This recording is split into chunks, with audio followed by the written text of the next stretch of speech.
She walked into the room with quiet confidence, her simple clothes and worn-out shoes barely drawing attention. In a sea of polished heels and crisp suits, she looked out of place, just another woman hoping for a chance. The receptionist barely glanced at her. A few candidates whispered and chuckled. "She thinks she can get this job?" One of them muttered under their breath. She heard it, but didn't flinch. She simply sat down and waited for her turn, clutching her file like it was the only thing she owned. This wasn't her first job interview, but something about this one felt different. Maybe it was the way the assistant smirked when calling her name, or how the interviewer looked her up and down with a hint of disgust. They didn't even bother to ask her real questions. One of them asked if she had come to the wrong floor. Another laughed when she mentioned her degree. A third rolled their eyes when she talked about her experience managing a small family business. Every word she spoke seemed to be met with disbelief, like her story didn't fit the picture they had in mind for a qualified candidate. She wasn't angry, just tired. Tired of being judged by what she wore, how she looked, or where she came from. But just as they were about to dismiss her, a door creaked open. The room fell silent. A man walked in. His presence changed the air. He wasn't just another manager, he was the CEO, and the moment his eyes met hers, everything changed. He froze. Then, to everyone's shock, he stepped forward and bowed. Not to the interviewers, not to the senior staff, but to her. "Welcome, Chairwoman," he said, quietly but firmly. The room spun. Faces turned pale. Murmurs spread like wildfire. Who was she really? And why would the CEO of a top company bow to a woman everyone else had just humiliated? You'll want to hear the story behind that title, because what happens next will change how you see people forever. Everyone in the room sat frozen, unsure if they'd heard him right. The woman blinked, confused herself. The CEO's tone wasn't joking, he meant every word. "Chairwoman." One of the interviewers repeated, voice cracking slightly. The CEO ignored the question. Instead, he turned to her and asked gently, "Would you like some water before we begin?" She nodded slowly, still processing the moment. Just minutes ago, she had been mocked for being underdressed and underestimated because of her appearance. Now the most powerful man in the building was treating her with respect.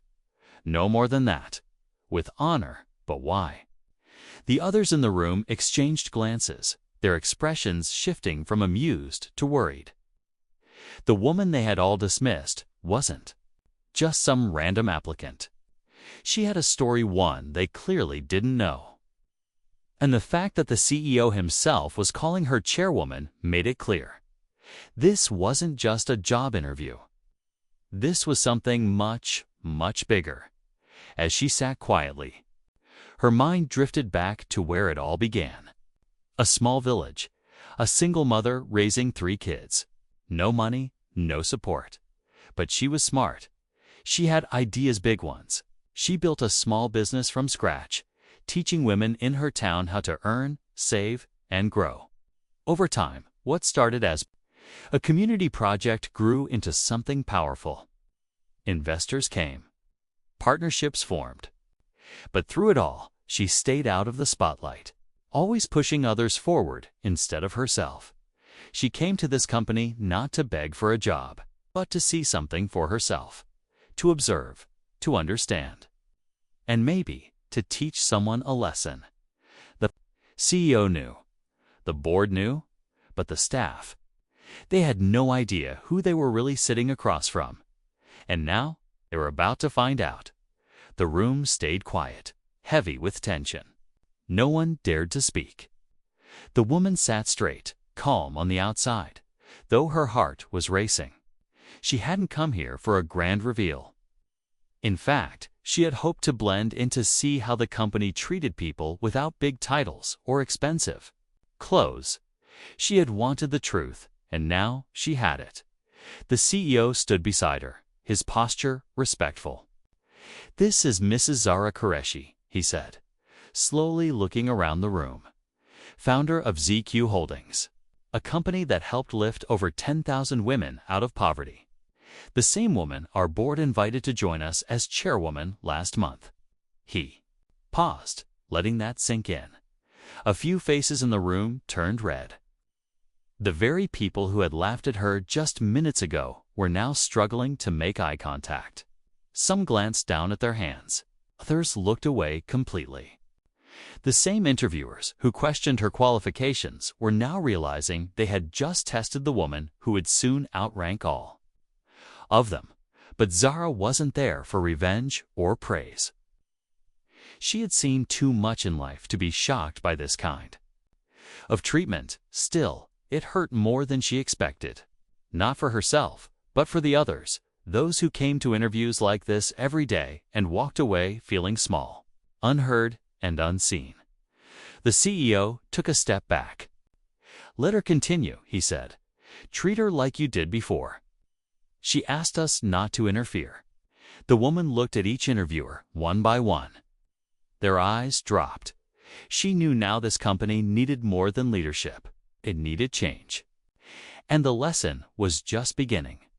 What she would do next, no one could predict.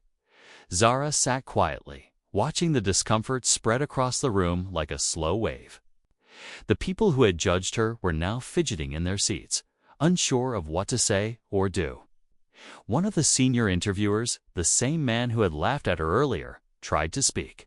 We didn't know," he stammered, forcing a nervous smile. There must have been some confusion. Zara didn't respond.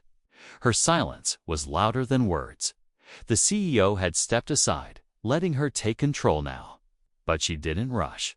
Instead, she calmly opened the same worn folder she had brought with her, filled with real reports. Handwritten notes, business plans, and photographs of the women she had helped. She placed it on the table, not to prove anything, but to make a point. This is what experience looks like. Not always polished, not always loud, but real. Tension thickened. No one dared to interrupt. The staff in the hallway had stopped walking. People from nearby rooms were peeking through the glass. Whispers echoed down the corridor.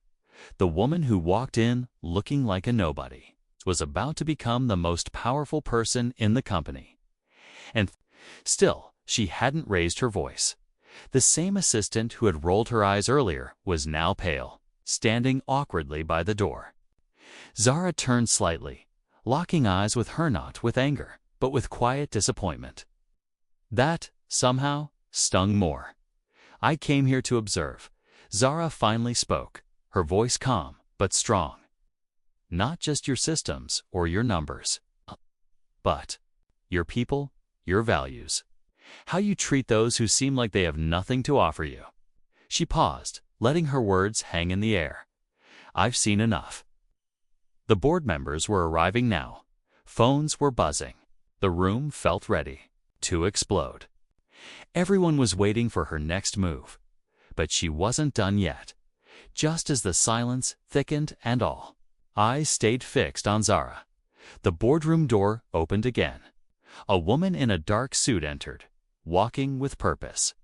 She looked straight at Zara, and then at the CEO. The air shifted again. "I believe we have a problem," she said calmly, placing a tablet on the table. "There's something you need to see." The CEO glanced at the screen, and his face changed.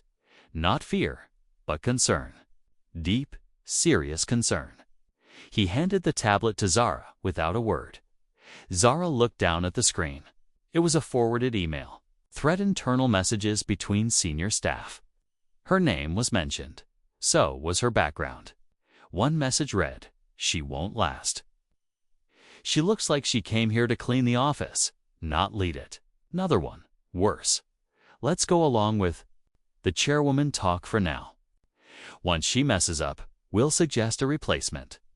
The entire room fell into a new kind of silence. Not just guilt now, but fear. Real fear. Because this wasn't just unprofessional. It was sabotage. Deliberate. Zara slowly set the tablet down. Her expression didn't change, still calm. But something behind her eyes had shifted. The CEO cleared his throat, looking around the room. "These emails were sent by people sitting here," he said.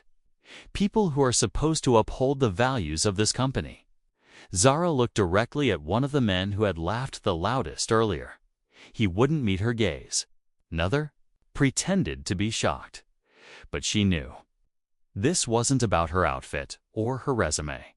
This was about power. About people threatened by a woman who didn't fit their idea of what leadership should look like. The second twist had changed everything. This was no longer just about humiliation.